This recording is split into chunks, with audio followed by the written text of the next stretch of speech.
I'm joined by Johns Hopkins University. They just won the 2022 NCAA Division III Women's Soccer Championship. We have with us Kendall Dandridge, head coach Dan Weiler, and Rachel Jackson. Coach, will open with comments from you about today's game, please.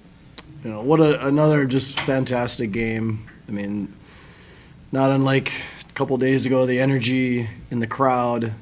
You had a lot of alumni, supporters, parents, just really on both sides, but just to have that kind of contingency with, Blue Jay colors, just couldn't ask for more in terms of the environment. And the game was I felt just a total knockdown, amazing, D3 game. I mean, I think Case was a real challenge for us, and they're really, their fight, their drive, ability to possess the ball, super organized. And they were really tough for us. I mean, fortunately, we got out in front of the game twice, once in each half, and I felt like as the game wore on, it got, of course, a little bit more hectic. But I felt like we settled down. I feel like first half we were maybe trying a little bit too hard in our attack, and then the second half kind of found a little better rhythm, which produced a few more chances. But I can't say enough for this team and these two players and the whole group. This was a goal from the beginning of the year, of course, and we're just really fortunate to have the opportunity to play today, and to come away with the win is just so special. Kendall, the hats you guys are wearing say national champions on it. Just your emotions on the thoughts that you are a collegiate national champion forever. I can't even begin to find the words to describe how I feel. I never thought that I would be in this position because, I mean, how many athletes get to be in this position? Like, very few. And I'm just so grateful that I have had the opportunity to come to Johns Hopkins, let alone play with such amazing people, amazing coaches, and then win on such a big stage. Again, I can't even describe in words how I feel. I'm just so happy and so appreciative, and my career could not have ended in a better way. Rachel, you came back for a fifth year, and I'm sure in the back of your mind you hoped that it would end this way. But just talk about your emotions right now. You've been here for 5 years and have seen some ups and downs and ending on a great high. Yeah, I mean, not everyone gets to know when the last game of their career is, and that's something that is really special that we got to know when that was going to be, the last kickoff, the last pregame, the last locker room, everything. Another fifth-year laurel. And I always talked about when we were deciding to take this fifth year and going into it, we said that if we're going to do it, we're going to win it. We're not going to do it just to play around and hang out. Like, we're going to go into it with the intention that we're winning it. And this means so much to us and every girl we've played with from class of 19 to now class of 23. We're so appreciative of every Hopkins soccer player we got to play with. And this means so much for our program. And I, just like Kendall, can't even put into words how happy and excited I am. And excited for the future of Hopkins soccer, too. I think we made a statement here today, and I'm excited to see where Dan takes this team in the future. Dan, obviously we've had a prolific offense all season, and we get an early one. Just talk about the lift, the relief, what that does to the team when you score early in a game like this. Yeah, we've done that, several times through the year, and it certainly, sets you at a little bit of an ease. Being ahead of the game is certainly easier than being behind in the game. In a game like this, they have a really potent attack too. So, I mean, it wasn't an easiness maybe that we had felt previously in the year as much as, this game we knew that they could strike back, and they had a fair amount of momentum prior to them scoring. And so there was uneasiness within that. And then when it went level and we got to half, we challenged them and we said, listen, these are a couple things we want to adjust, and we've got to fight for this. And, testament to the team, because again, like I mentioned earlier, I feel like we were better as the game went on. And that comes a lot to the character of the people that I'm talking to.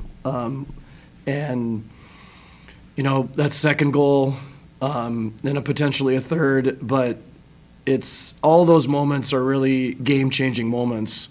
Those are really obvious ones, though. I would say that, Laurel clearing a ball or Annie clearing a ball in the 18, like those are all really game-changing moments, too. They don't get all the notoriety, maybe, but, we really feel like all of those really help us kind of ease into like, okay, let's win the next battle or the next moment. So, hats off to all of our players today. It was just, a really well-rounded performance, I felt. Yeah, Kendall, kind of speak for the defense. You've got the award as the defensive player of the tournament, but speak for the defense here, the job that you had to do in the second half. After CWR comes back with a goal, they've got maybe a little bit of momentum, feel like they're on the front foot. Talk about the job of the D.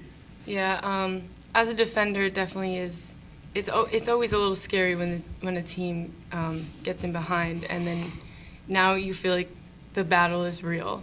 But again, I'm so honored to have won that award, but I really could not have done it without my entire back line and the entire team. So I give all the credit to my teammates.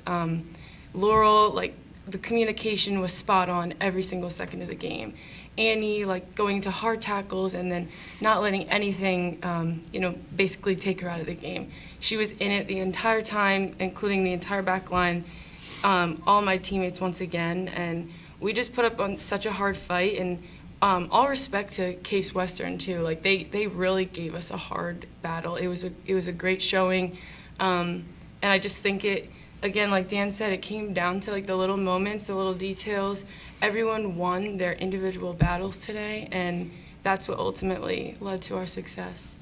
This is for any of the three of you, probably Kendall and Rachel more. As you know, at Hopkins, we're celebrating the 50th anniversary of women's athletics this year. Does that add any more to the significance of doing it in the 50th year of women's athletics at Johns Hopkins? And of course, Rachel, since you've been there, you're the third different women's team to win a national championship. I'm sure you have friends that have experienced this.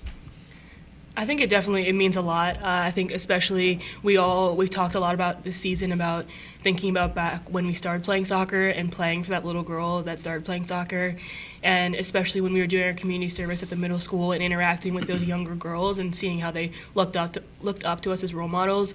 This means a lot to the Baltimore community in general, and I think means a lot to all the players on the team, remembering back to when we started when we were 4 or 5 years old and how much this would have meant to us. So I think definitely the 50th year of Title IX and the 50th year of women's sports at Hopkins, this is a huge statement for us, and I'm really proud of every single person on this team for making this statement for Hopkins.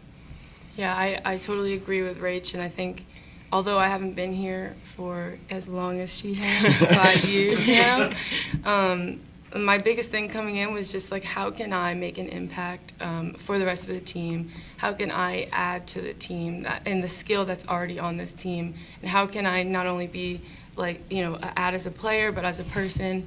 And I think that goes a long way in terms of the 50th anniversary, and how can this set a legacy and continue this trend on for Dan as they move forward. And I can't wait to come back and see the success that's definitely going to happen in the future.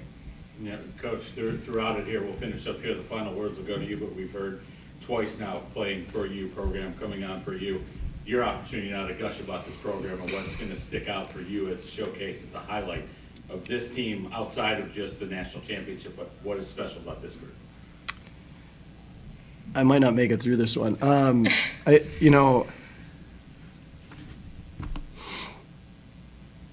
They're just really good people, and we're lucky as coaches to be able to work with such great people.